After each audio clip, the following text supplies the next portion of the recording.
guys, it's Leanne and it's about time we had a little chat. So it's been 2 months since I made a video, and every time this happens, every time there's a gap, I go through this cycle of thinking, do I bring it up? Do I mention that there's been a gap? Do I explain to people why? Or do I just ignore it and move on? And in the end, I usually opt for not telling you guys that things haven't been okay.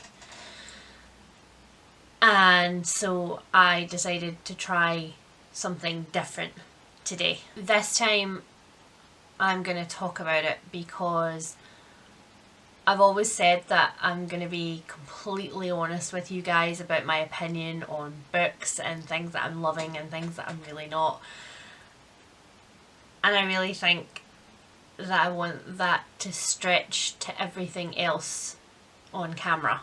And also because I think it's really easy to always be happy and fun and jokey on camera and to keep everything else that's going on away. And that's not healthy. And I would like other people on BookTube who have these kinds of issues to be able to feel like this is a safe place to talk about it, because so many of you guys are so lovely whenever I reach out. So things have not been okay, and I guess in order to explain why, I kind of need to talk about the long term why. And this is fruit juice. I wish it wasn't right now, but I promise it's fruit juice. It's part of my healthy body, healthy mind thing, but with Christmas coming up, who am I kidding? So I have depression and anxiety and stress, and all of this kind of first manifested when I was a teenager. I think I was about 12 or 13. I was quite a withdrawn kid, as I think a lot of us who are very bookish are. I kept to myself. I read a lot of books.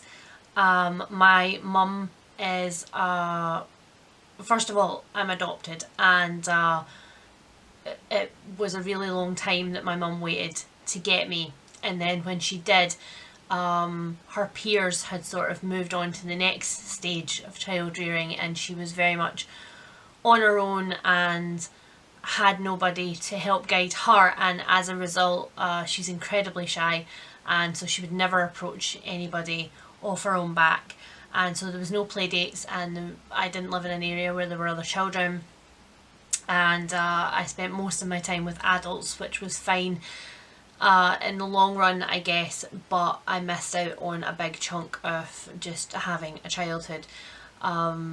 Not to say that I had a terrible time, I definitely didn't, and not to say that I had the worst adoption situation in the world. Compared to some people, I was incredibly fortunate, but things were not comfortable growing up. It became most apparent that it was a problem was when I stopped going to school, and in fact I became severely agoraphobic. I didn't leave the house for a year. I ended up my parents having to attend essentially child court, a child panel, to determine what was best for me, because I couldn't determine what was best for myself. I was self-harming. I was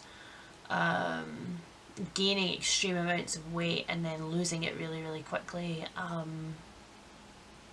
I was withdrawn, and so eventually I went to a unit that used to be an inpatient unit,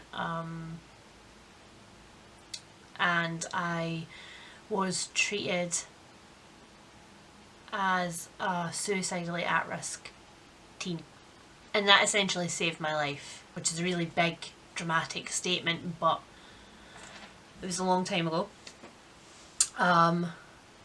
These days I am on antidepressants. I take antidepressants and anti-anxiety medication, as a lot of other people do these days, because and not because more people need it. I don't believe in those news reports where they're like, oh, there's been a huge dramatic rise in people taking antidepressants and blah blah blah. I think that just more people are talking about it now, which is fabulous. I think the exact same amount of people who are taking it now are the people who would have benefited from it 10 years ago had it been less stigmatized. But that's another another argument for another video.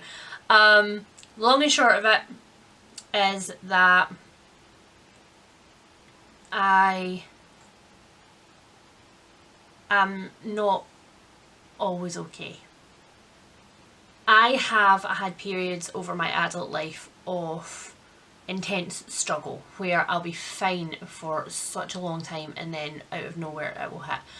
And I'm in one of those periods right now. I'm having extreme self-doubt about stupid things.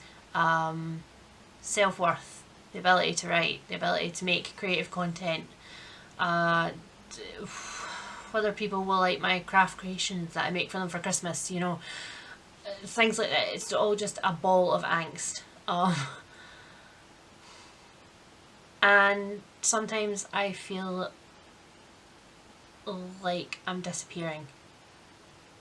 And I think a really easy way to do that is to not make videos and not be on camera, because then I don't have to see myself not being okay. And it's really unhealthy. Super unhealthy. I don't feel like I'm out in the world, like I'm a whole person when I'm not making videos.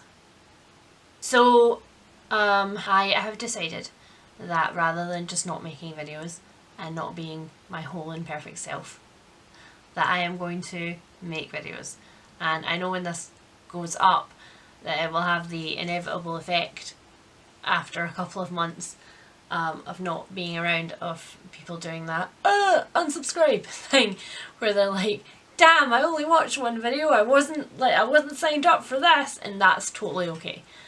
But for the people who do stick around, I want to be my full authentic self, and that includes periods where things aren't a-okie dokie all the time, because they're not. I mean, for anybody. I want you guys to know that I'm still here, and I want to interact with you guys, and I want to chat to you guys in the comments, and that's something that I haven't been doing for the last couple of videos because I feel like nothing I have is relevant and there's nothing I can say that's interesting, which is ridiculous because you guys wouldn't have tuned into the video otherwise in the first place. I'm rambling. I am going to chat to you guys about what I am currently reading, because I've been reading a lot.